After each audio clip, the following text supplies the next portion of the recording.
All right, hey everybody. I can't even fit the box in frame, but as you can tell, this is Eduard's P-51B Mustang, and I'm gonna freehand it a little bit here. This is the Royal Class boxing. Now, this is actually the first Royal Class kit that I've ever bought, so I'm very excited. I will say I have used one of the decal markings already, and in fact, I will be right back. So this is the Accurate Miniatures 1/48 scale P-51B. But I built it using the decals provided by Eduard's Royal Class kit. As you can see, I opted for Salem Representative. I don't know, let's see.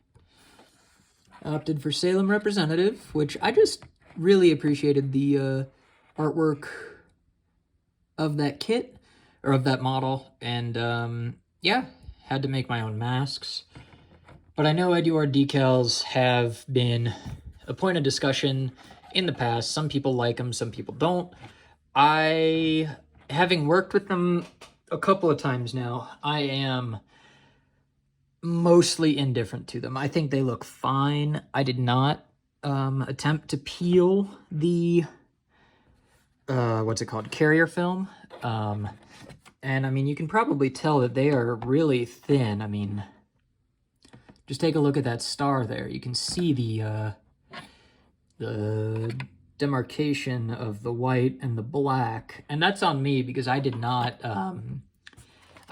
take the time to mask off an area around the star to like ensure that that didn't happen. That's not a failing of the decals, that's a failing of my own as a model maker and my own impatience. So anyway, with that little bit out of the way,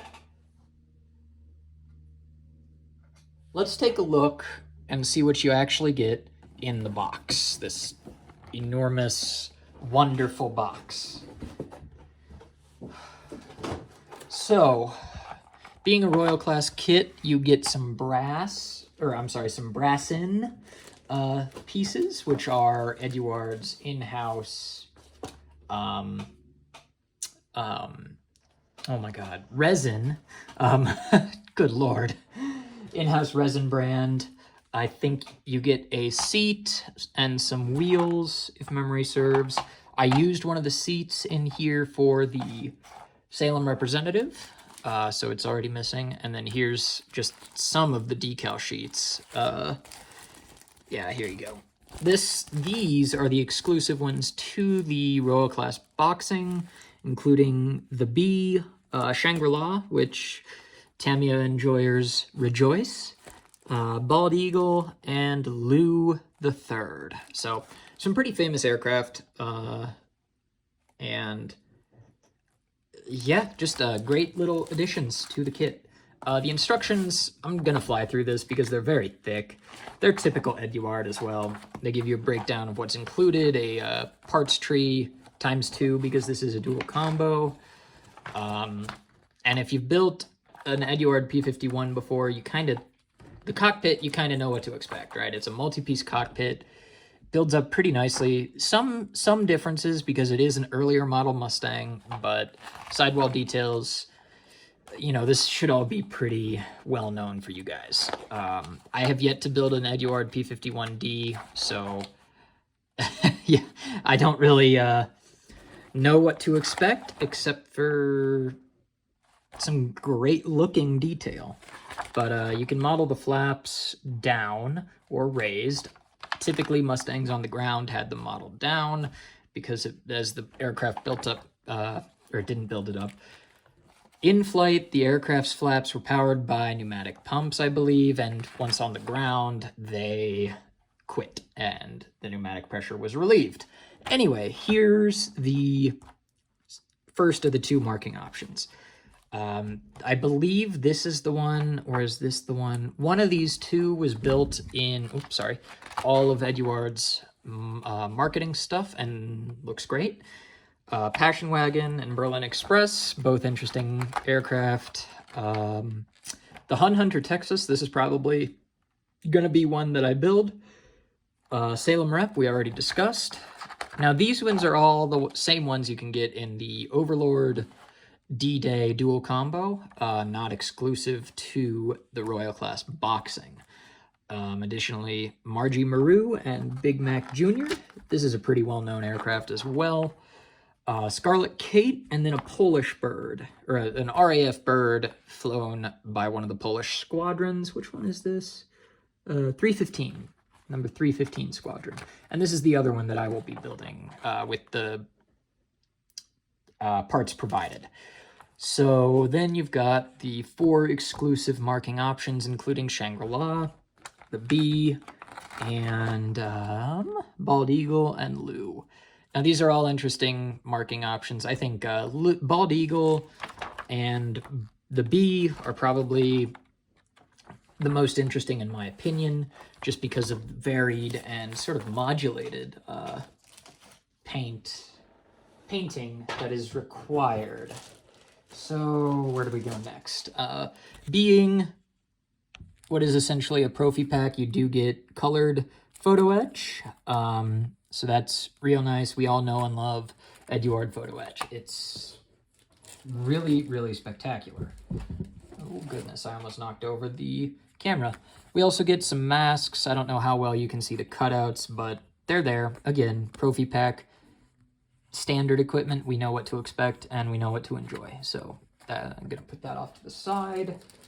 Let's see. Another Royal Class goodie is this little 8th Air Force pin.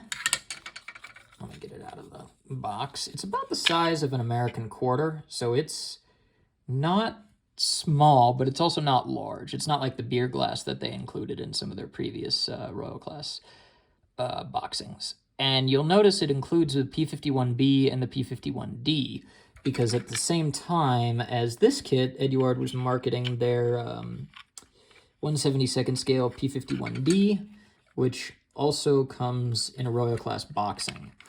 I will probably be skipping that just because 72nd scale is not my preferred scale.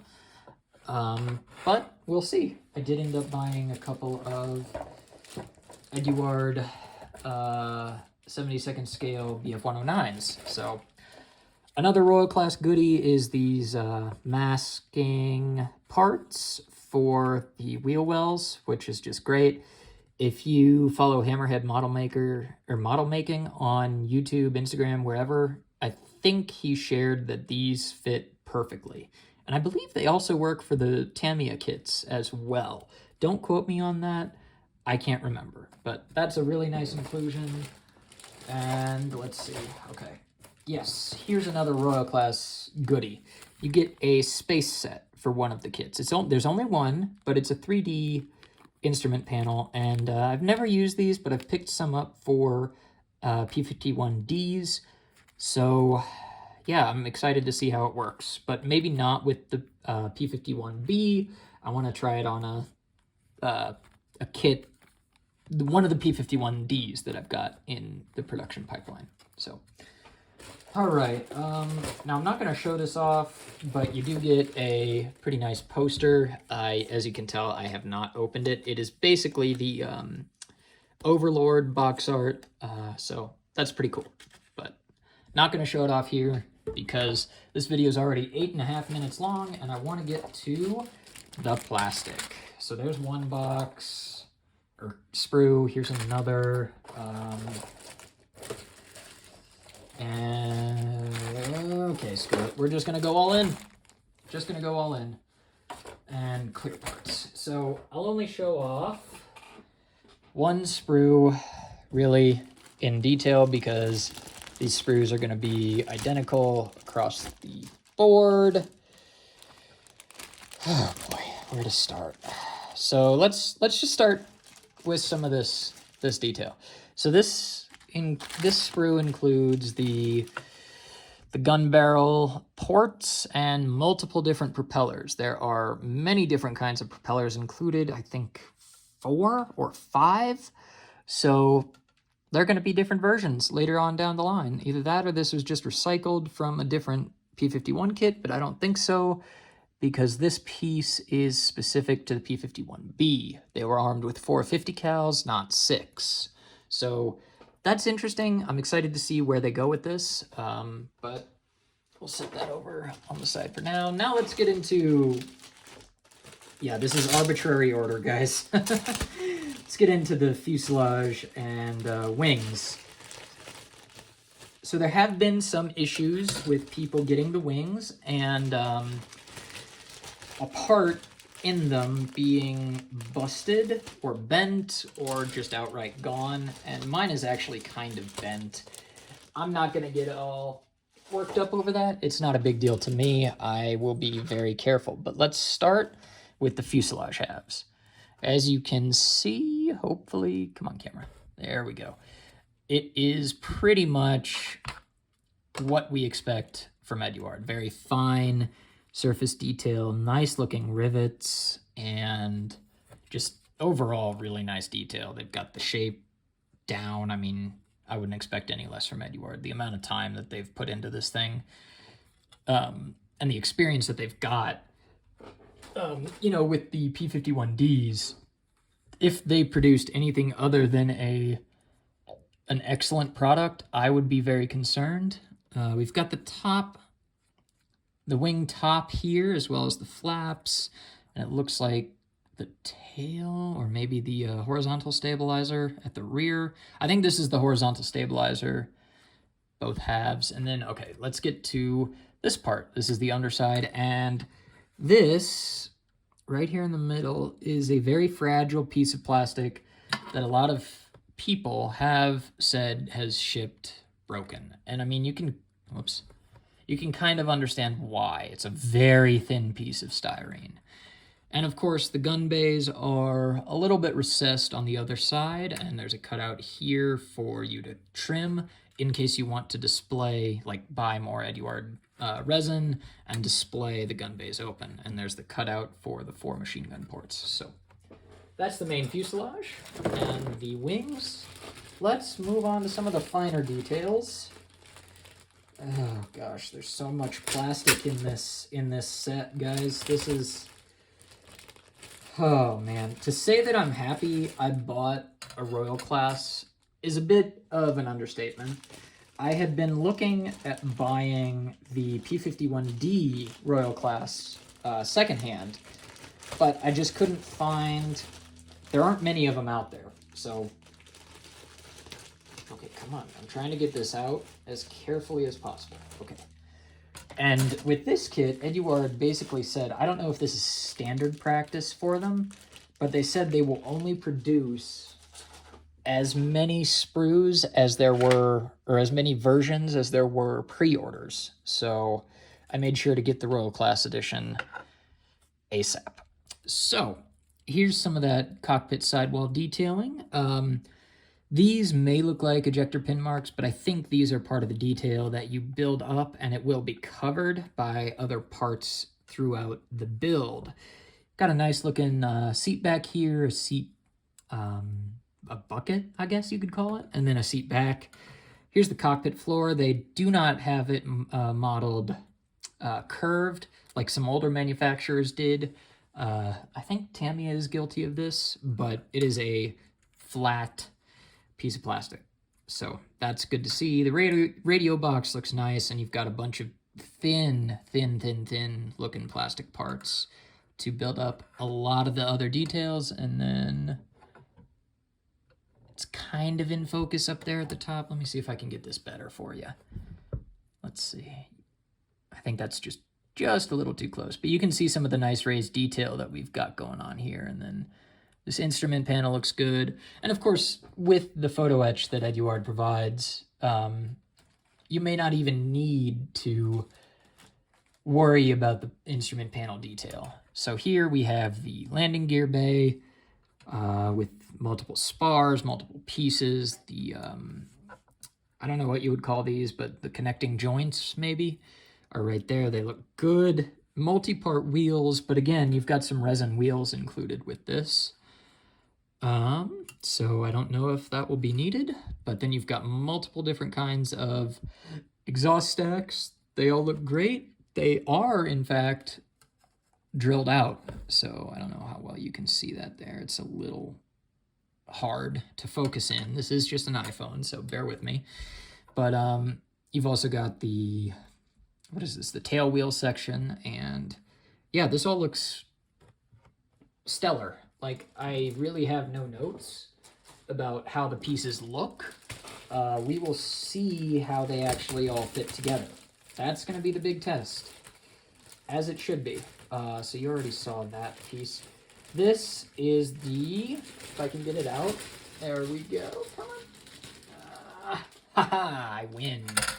This, as you can definitely see, are the fuel tanks and the bazooka launchers and the HVARs, high velocity air rockets, or air launched rocket, I forget what it stands for. But you get two different kinds of fuel tanks, the 108-gallon paper tank, and then the, I think these are 75 gallons, I'm not sure. Bazookas, they look fine. I mean, they look like a bazooka launcher that you would see on a US or British World War II aircraft. The rockets look fine. The fins look okay. I don't think they're really anything to write home about. I don't think I'm going to be using many of these, so this is just a nice little bonus that you get thrown in. And then, let's see, where did I put the clear parts? There is a baggie. It's right here. All the clear parts come in this wonderful foam-backed individual bag. So this is wonderful. And you get two different kinds of canopies. So one kind on my left here is the Malcolm hood. And this is kind of a proto, bubble canopy. I believe the Brits helped pioneer this. I don't know if the Spitfire, like if they called it a Malcolm hood on the Spitfire, but it looks very similar to some of the bubble canopies that Spitfires would use. And overall, you know, Eduard clear parts are pretty good. Nice and clear. They seem thin, and there's very little distortion on the Malcolm hood part. And then, of course, you get your classic greenhouse or birdcage type canopy, and you get an option for it to be displayed open as well, which is great. We always love that. I will be taking advantage of it. And again, these are pretty darn thin, pretty darn clear, not much distortion there,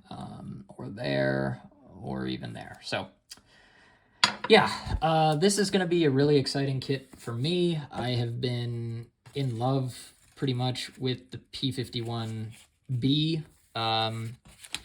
for, you know, a couple of years, actually. I used to really like the P-51D, but recently, after reading about the B and C, have taken a liking to them more so than the D. So anyway, that is going to wrap this up. I mean, this is a big box with a lot of plastic and a lot of brass. So it'll take a while to build. But the thing about Eduard is they're going to have weekend editions. They're going to have Proy Pack editions. They're going to have overtrees. So the freedom that you have with this tool, with this new P-51D or B tooling, is going to be just amazing. You can, if you can find the decals for the airplane you want to build, you can build it with a high quality modern tooling. Not to say the Tamiya kit is bad. It's actually quite good, but it's starting to show its age. And even though the Accurate Miniatures kit, it's been out of production for a while, so the only way to get it is used. I got mine on eBay. So yeah, that can end up being pricey. And with overtrees costing like $22 or $23, it's hard to really complain about a new tool like this. So anyway, if you like this video, please leave a like, comment, subscribe if you want to see more.